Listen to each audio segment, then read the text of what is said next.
Ahí ya puse a grabar, así que ya estamos con el material para después subir. Bien, ¿alguna duda, alguna consulta? ¿Alguien pudo abrir lo anterior, lo de las calculadoras de PSU? ¿Alguien pudo mirar algo?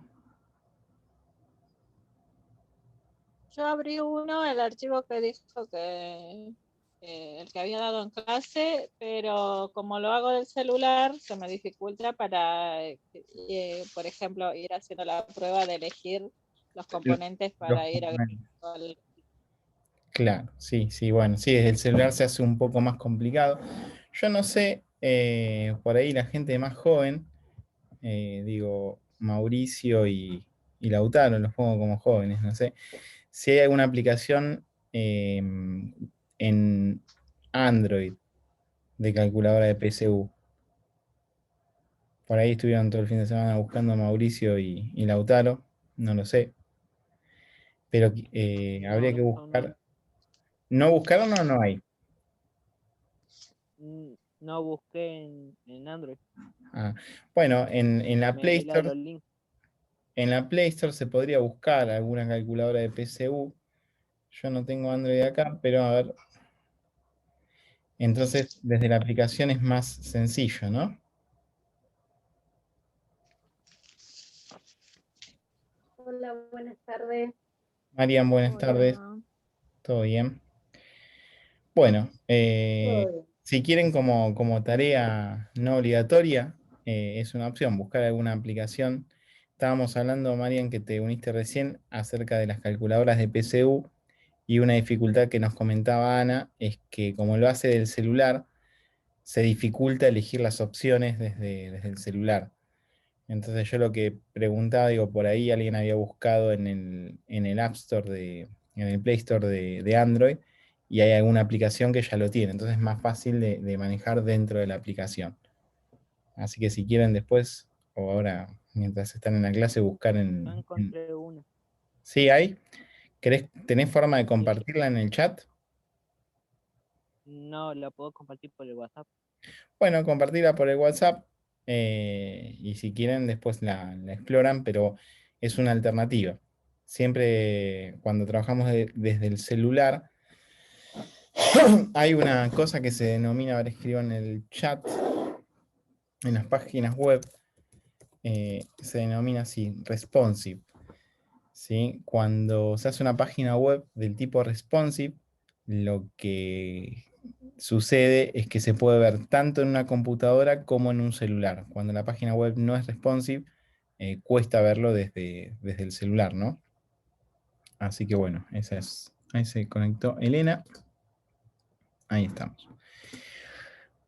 Así que bueno, ¿alguna otra duda o consulta o algo que quieran hacer antes de que arranquemos lo nuevo? Profe, esta calculadora que está hablando usted, ¿es una calculadora que se va a usar en algo específico? Es una calculadora de consumo. Lo que te estima es cuánto consumo va a producir cada uno de los componentes que vos elegís. Y en- Claro, ahí me acuerdo, de la clase anterior, era para ver, para armar un gabinete. sí, para armar una configuración y saber qué fuente le podría llegar a poner. Si le podría, de acuerdo a los componentes que arme, si le puedo poner una fuente genérica o necesito alguna fuente que tenga mayor potencia. Ay, sí, Esa ahí es estoy al día. genial, perfecto. Bueno, eso es para que vayan explorando. Todavía no vimos, digamos, tipos de procesadores o tipos de placa de video o los tipos de memoria. Pero bueno, uno puede ir eligiendo y dice, con esta configuración consume mucho, con esta configuración consume poco. Eh, o uno podría ver la revista de alguna computadora que ofrezcan o en alguna página web o lo que sea y ver, digamos, cuál es el consumo de esos componentes. ¿Sí? Con Ana hablábamos el otro día que me preguntaba acerca de un procesador, una AMD Athlon, y bueno, si buscamos en la página el AMD Athlon podemos saber cuánto consume ese procesador. Y después lo podríamos comparar con otro que a ver si consume más o si consume menos. Em, ¿Qué creen que indica si un procesador consume más que otro? ¿A qué le suena? ¿O por dónde sería bueno, sería malo? El que consume más tiene más potencia. El Athlon creo que tiene uno de 65 según la numeración y hay otro que tiene 95. Claro, perfecto, genial. Bueno, ahí Miguel nos dio toda la data exacta de esa opción. Es así, digamos, todo parecería que mientras mayor consumo hay, más potente sería. Después hay toda una discusión con eso, ¿no? Porque, a ver, pasa un poco como con los autos, ¿no? Un auto si tiene mayor, un motor más grande, es como que tiene mayor potencia. Hasta que apareció el turbo, ¿no? Ahora aparecieron los motores turbo y son motores muy, muy chiquititos, con poca cilindrada y funcionan muy, muy rápido, es decir, que tienen mucha potencia. En los procesadores como que va pasando algo bastante paralelo. O sea, procesadores de mucha potencia que necesitan, digamos, muchas fuentes para trabajar y después aparecen otros que no consumen tanto. Fíjense que 65 y 95 watts para un procesador potente no sería tanto. ¿Sí? Lo podríamos comparar con otro procesador de la misma marca o de otra marca. Y bueno, esta calculadora justamente sirve como para eso, como para empezar a ver o analizar y tener en mente esos consumos, ¿no?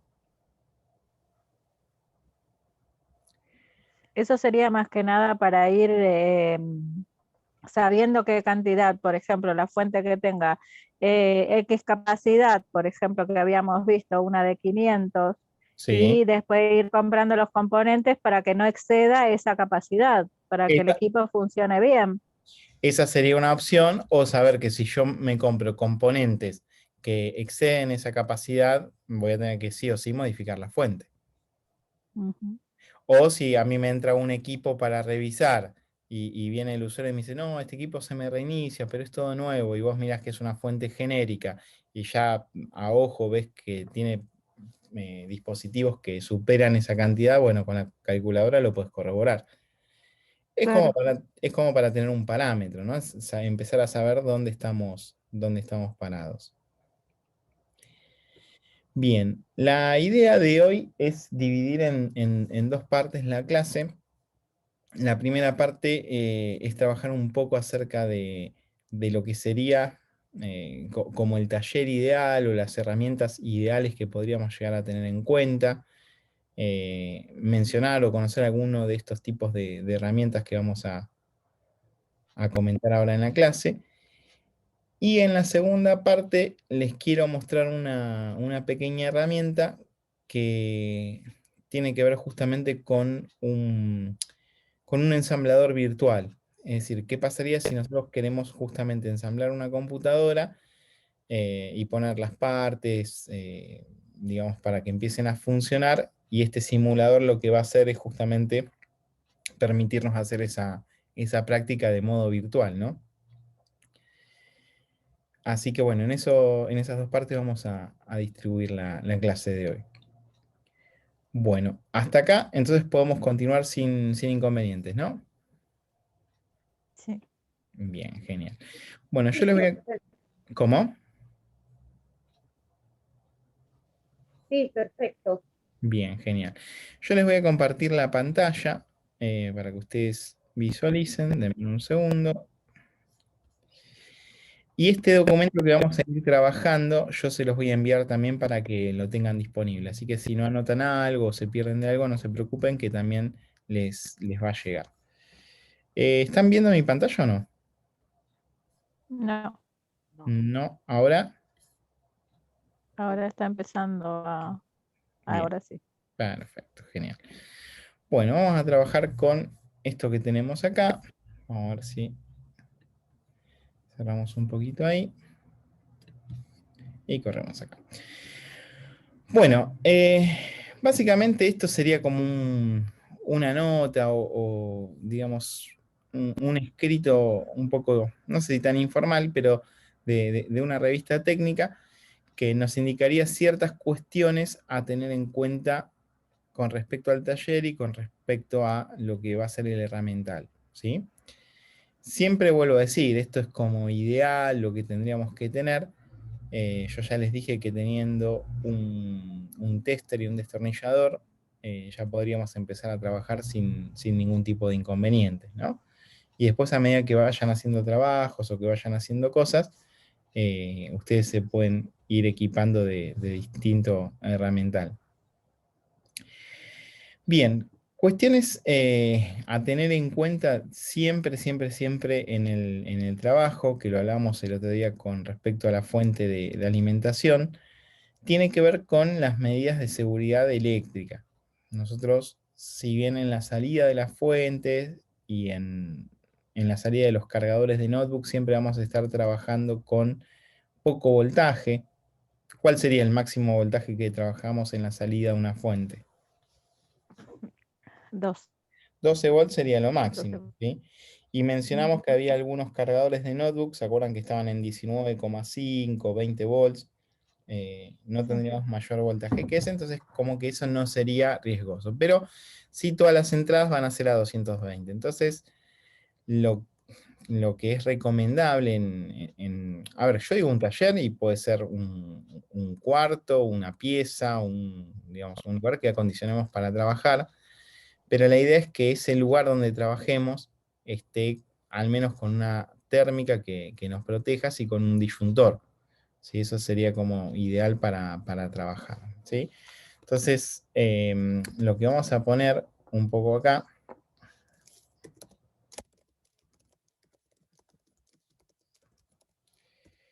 este tema de la protección o seguridad eléctrica.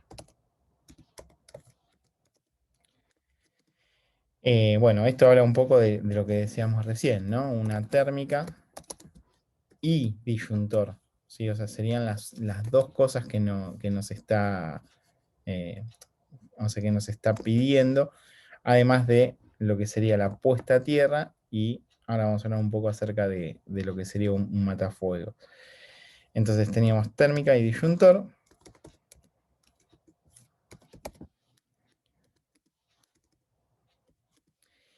¿Qué es lo más adecuado para una puesta a tierra? ¿Alguien tiene algún conocimiento de electricidad? ¿O a qué hacemos referencia con lo que es la puesta a tierra?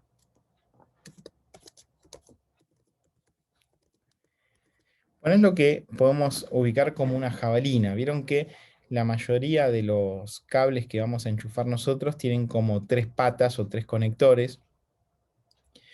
Un conector sería lo que se conoce como el vivo, el otro conector sería lo que se conoce como neutro, y, bueno, y tener en cuenta de que el tercer cable o la tercer pata hace referencia justamente a lo que es la descarga a tierra. ¿Sí? Tener una descarga a tierra de toda nuestra instalación es algo que sería interesante, pero en el caso de que yo no tenga toda la casa con instalación eléctrica, por lo menos los enchufes donde vamos a estar trabajando en ese taller, poder tenerlos de esa forma. ¿Sí? Bueno, esto tiene que ver con la configuración básicamente de nuestro taller o de nuestro lugar de trabajo. Ahora bien, ¿qué cosas podemos nombrar como herramientas? ¿Qué cosas podemos denominar como insumos y que sí vamos a trabajar en nuestro taller? Bueno, con respecto a las herramientas, yo les había hablado acerca de herramientas antiestáticas. ¿Se acuerdan que lo hablamos cuando hicimos el tema de los papeles en la cabeza? ¿O no? Sí, ¿no? Más o menos. Sí, sí. Sí, sí. Esto de que hablábamos de que nosotros teníamos una energía en el cuerpo que se generaba por fricción, esto que es lana, digamos, no está bueno. Yo cuando me saco la lana hace ruido, o por ahí si estoy muy cargado le doy la mano a alguien y le da como una especie de patada. Y con respecto a la antiestática, podríamos trabajar con lo que serían pulseras, tobilleras o mantas. Ahora vamos a ver qué son cada una de estas cosas con las que vamos a trabajar. Bueno, Yo pongo las imágenes, así podemos ver distintas opciones. Esto sería como la imagen de lo más tradicional que tendríamos en pulseras antiestáticas, donde yo tengo una pulsera que me voy a poner directamente en la muñeca y tengo un cable que justamente lo pondría con descarga a tierra. Es decir, que yo tendría que tener en el banco de trabajo alguna descarga ya preparada para justamente que esto se vaya a tierra. Otra opción que se utiliza mucho es cuando yo trabajo con esta pulsera y esta pinza del tipo cocodrilo en un gabinete, yo suelo enchufar o suelo poner ese cocodrilo justamente en la chapa del gabinete. Entonces, si tengo algún exceso de energía o algo, en vez de descargarlo sobre una memoria, sobre un mother o sobre un disco, se descarga sobre ese chasis o sobre esa superficie metálica. Vuelvo a decir, los voltajes que manejamos en el cuerpo no son muy grandes, pero alcanzan como para poder dañar algún dispositivo. Yo lo que vi hace poquito, vamos a buscar el tema de pulseras antiestáticas.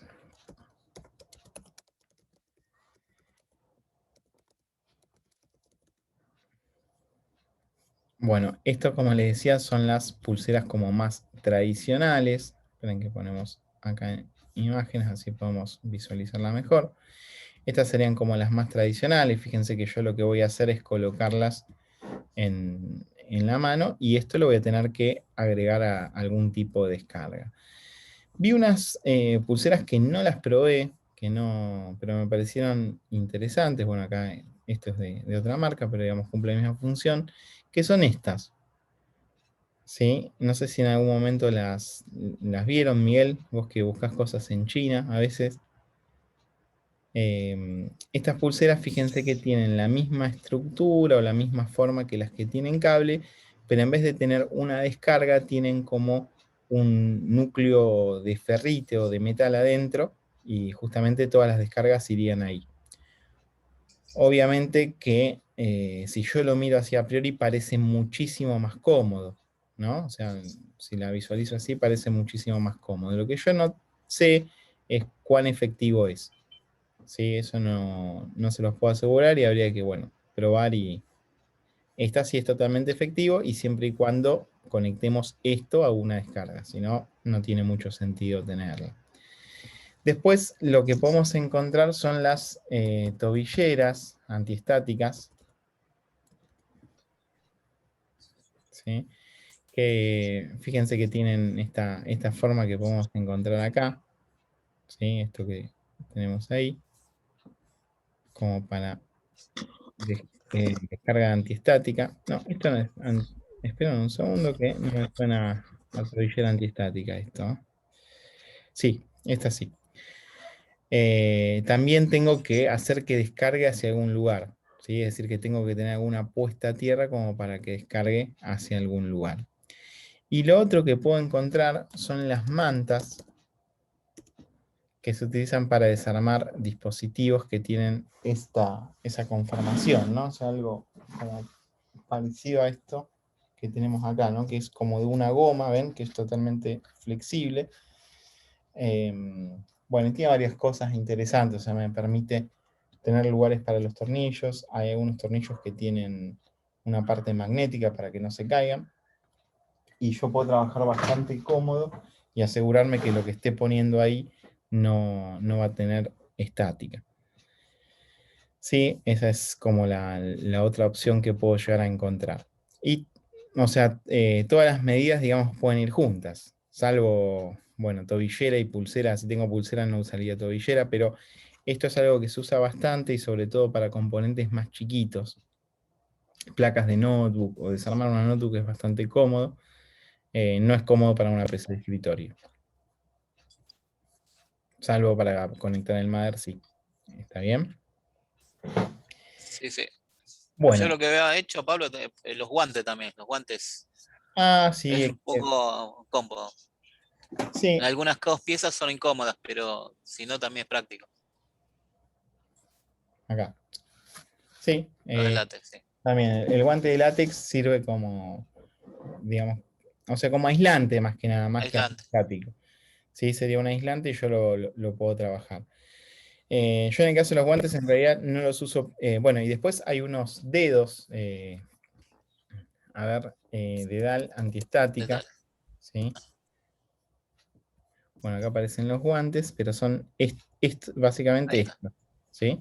Esto se utiliza mucho en lo que es tecnología celular, tablet, y digamos, es algo que pueden llegar a utilizar también.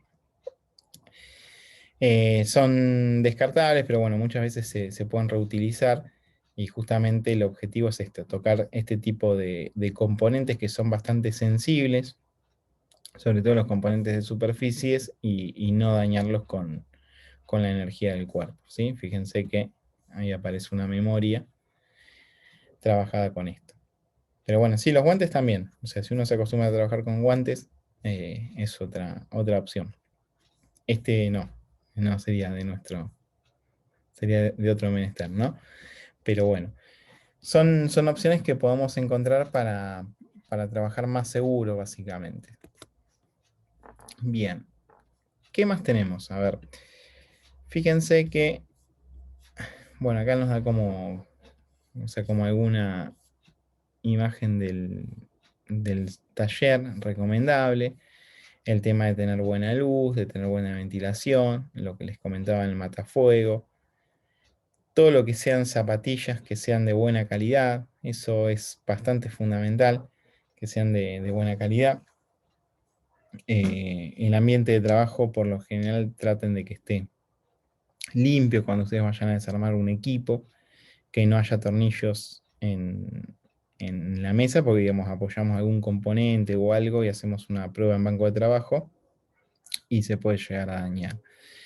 Ahora vamos a ver a qué hace referencia con esto del switch KVM, que va a ser una herramienta que podemos llegar a utilizar.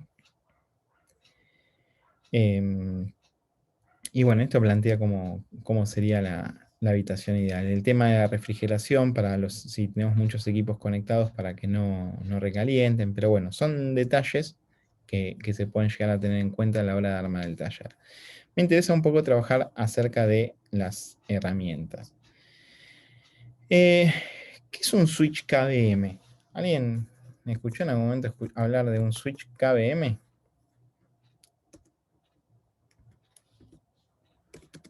Jamás en la vida. En inglés, No. Es para trabajar con 2 computadoras a la vez. con 2 o más computadoras a la vez, ¿sí? Sí. Claro. Fíjense que serían las letras de keyboard, video y mouse, ¿no? O sea, serían esas siglas, ¿no? Este KVM hace referencia a la K de teclado, a la B de video y a la M de mouse. Eso es como sería el KVM. Bueno, ¿y qué me permite este KVM? Como decía Miguel, me permite conectar más de un equipo con un solo monitor y o sea, y más de un equipo también compartiendo el mismo teclado y el mismo mouse.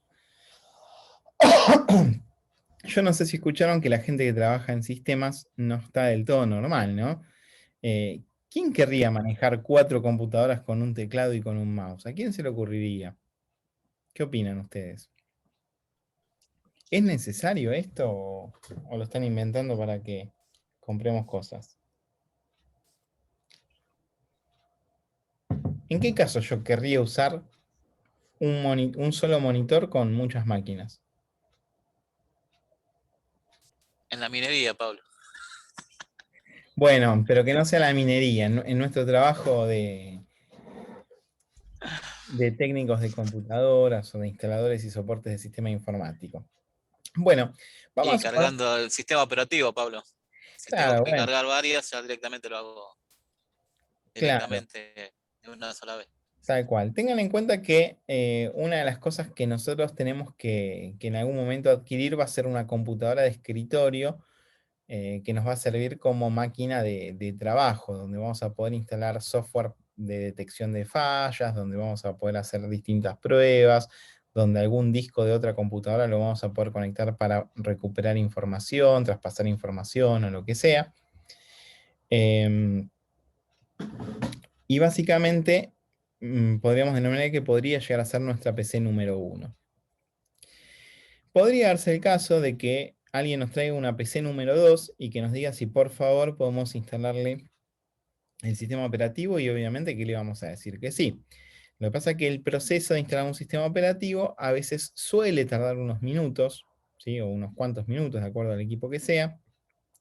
Y fíjense que si yo estuviese trabajando con mi máquina, con este conmutador de señal, porque estoy trabajando con la PC1 y lo miro acá en el monitor, puedo cambiar y ver lo que está pasando en esta computadora. ¿Qué estoy haciendo en esta computadora? Estoy instalando el sistema operativo.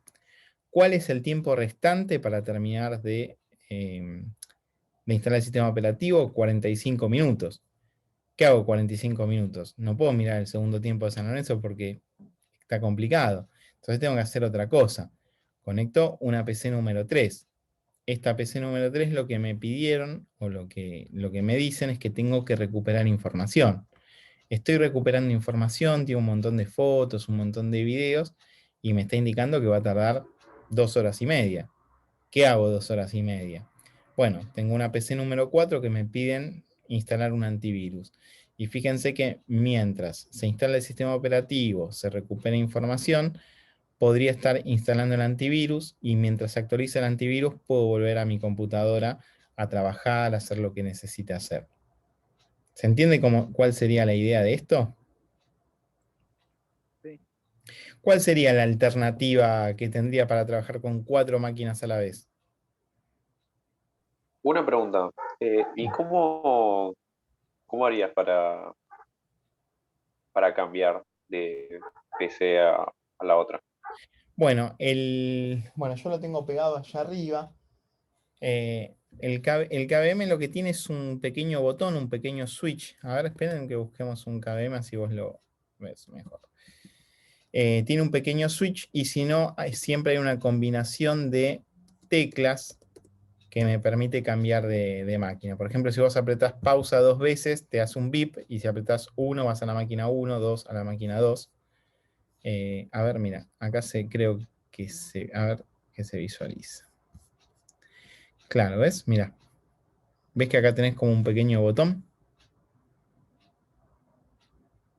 ¿Se visualiza ahí? Sí. Claro, entonces voy a apretar el botón, va a la PC1, se prende esta LED. Apretás de vuelta el botón, se prende la LED de PC2. Apretás de vuelta el botón PC3 y PC4 en ese caso. Ah, está bien. ¿Sí? O sea, lo cambias ahí.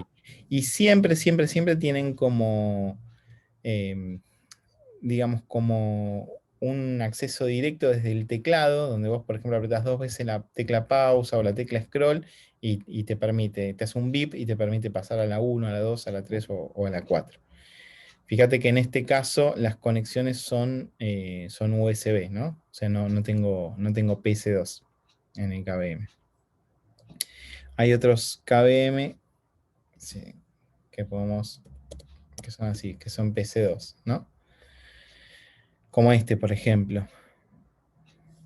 ¿Sí? ¿Ves? Este KVM tiene los conectores PC2 para mouse, teclado y monitor. Y después, bueno, se conectan directamente a los dispositivos. ¿Vamos con esa idea?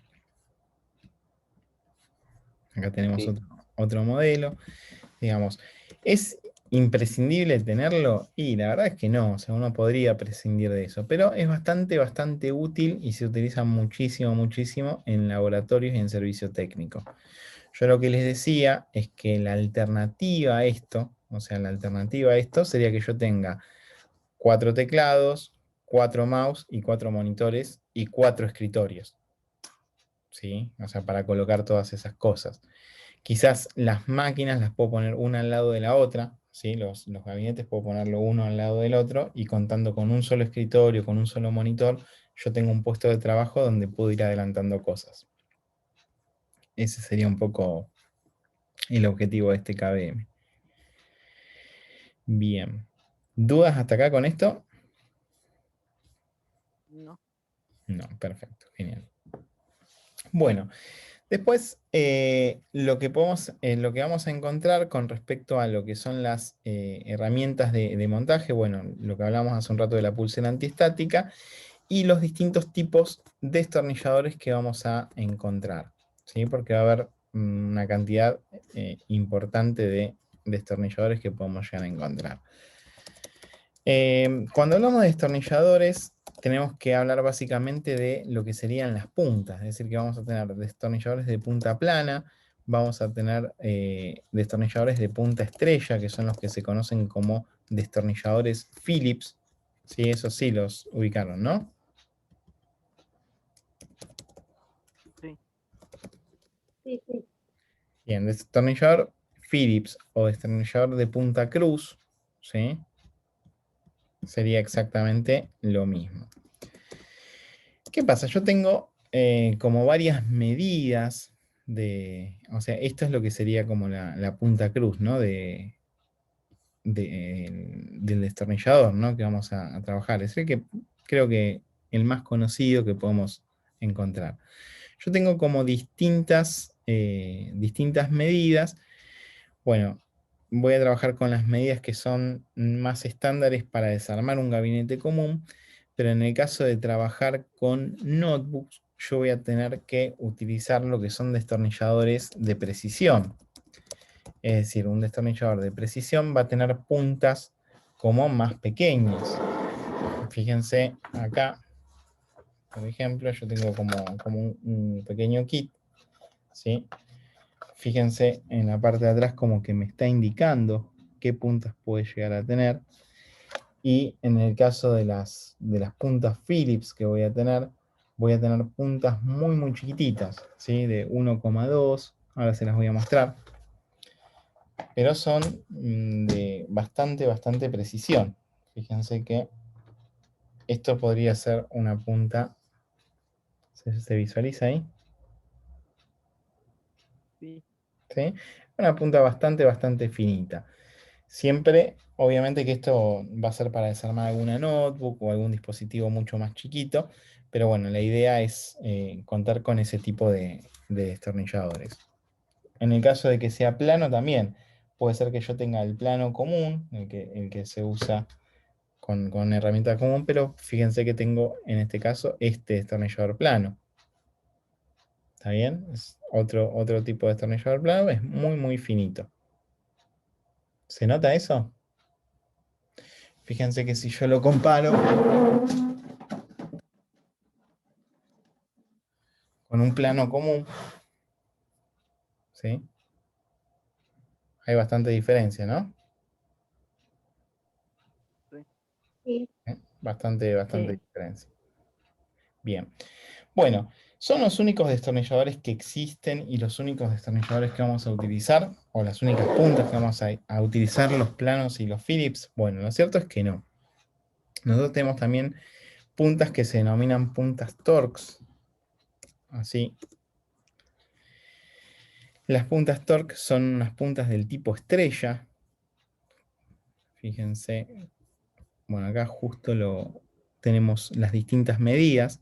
Las estrellas se denominan así, T5, T6, T8, T10. Pero tenemos medidas mucho más chiquitas. Yo acá tengo T2, T3, T1,2. ¿Sí? Tengo medidas mucho más chiquitas. Pero básicamente el formato que va a ser, esta es más grande, pero quiero que se vea básicamente el dibujo. No sé si se visualiza ahí. Que justamente parece una Muy estrella. poquito. Bueno, pero el dibujo sería, mira, como este que tenemos acá. ¿Sí? Básicamente sería este el dibujo que vamos a encontrar. ¿Está bien? Ajá. Bueno, y fíjense que hay otros, justo no tengo ese juego acá para mostrárselos. Hay otro torque que se llama torque de seguridad, este que tenemos acá. ¿Sí? Torque de seguridad o torque S, que lo que tiene ese torque es tener como un puntito en el medio. Y el tornillo que yo voy a sacar, que se encuentra mucho en la PlayStation, tiene como un hueco en el medio. Entonces yo lo que hago es meter el hueco en el medio y la parte de los costados de la estrella justamente van a hacer la fuerza para justamente desatornillar. Miren, en este se ve bastante bien. ¿Lo llegan a ver? Este sería un torque tradicional y este sería un torque de seguridad. Si ustedes se fijan, tiene el mismo dibujo, la misma estrella como para trabajar, pero en el medio, ¿sí? En el medio tiene una especie de agujerito de pin que va a encastrar. Este dibujo no me convence tanto porque en realidad es al revés. Fíjense que acá se ve como una ranura y en realidad acá tiene que tener una especie de hueco para que encastre el tornillo. ¿Lo ven acá la cabeza del tornillo? O agrando un poquito más. A ver ahí. ¿Se visualiza mejor ahí? Sí, sí. Sí, genial. Bueno, entonces tenemos a los torques tradicionales y los torques de seguridad. Y en este caso, bueno, aparece como hexágonos, pero son lo que se conocen como llaves Allen. ¿Sí? Las llaves Allen son también otro, digamos,